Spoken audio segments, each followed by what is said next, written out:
I told the serial killer to F off and it saved my life. In 2006, Phoenix, Arizona was plagued by 2 serial killers.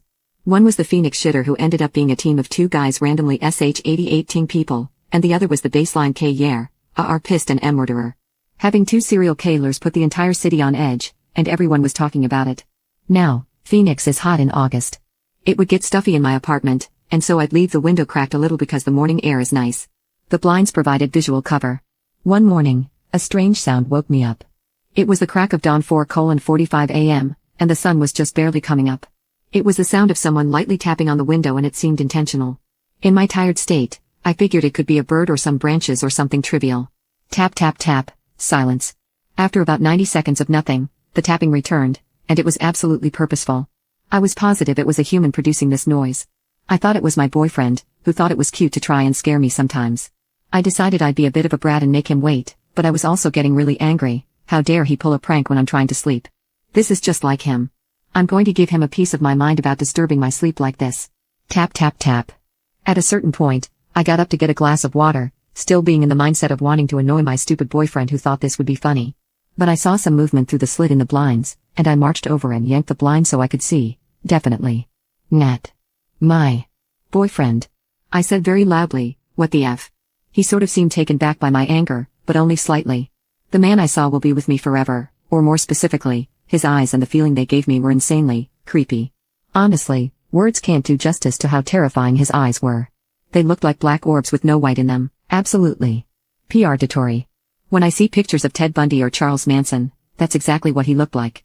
Even if you saw a picture of how they looked, it's different when you experience it in person. It totally floored me. Something about this man was profoundly wrong. He was crouched down, like an umpire. He had on dark pants, a dark purple shirt, and a dark Nike hat. He had dark skin. I thought he was Hispanic, but later I found out he was a light-skinned black guy. Anyway, after I yelled "What the F" at him, he whispers to me, "Can I talk to you?" If you want to know how insanely creepy that is to hear, just whisper that sentence out loud to yourself right now. It still sends chills down my spine when I think of how that sounded. His hand subtly moved towards his waist. I later learned he would blitz attack his victims and he probably had a GN. All that separated us was a mesh screen. Now, this is about a 3 seconds interaction at this point. For some reason, I thought of Ted Bundy and how he'd pretend to be crippled to target his victims. I thought of my mom telling me to not be nice to strangers, don't be afraid to be a beach. My thinking wasn't as calculated as all that, but it was more the nano-processing of how to deal with the situation.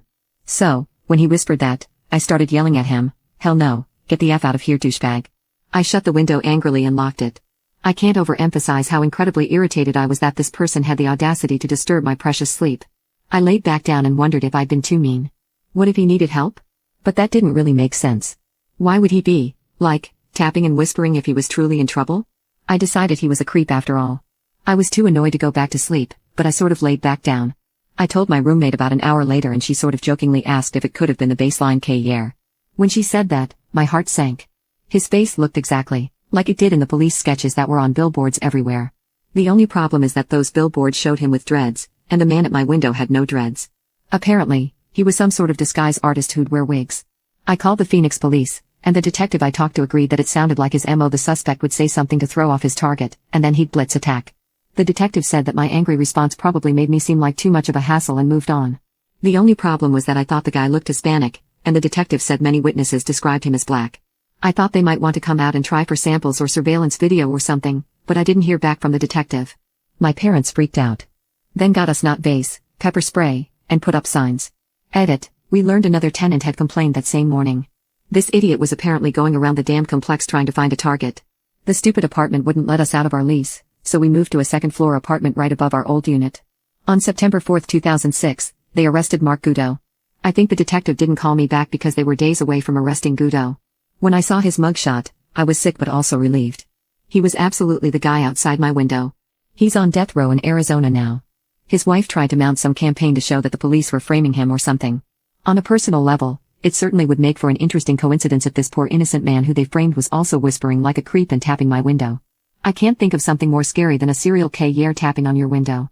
That actually happened to me, and if it happens to you, just scare them right back. Don't be afraid to be downright rude to someone who's injecting themselves into your space. It could save your life if you're not afraid to. Throw your weight around and tell someone off. Trust yourself. You can still be a kind and generous person and still tell someone to F off.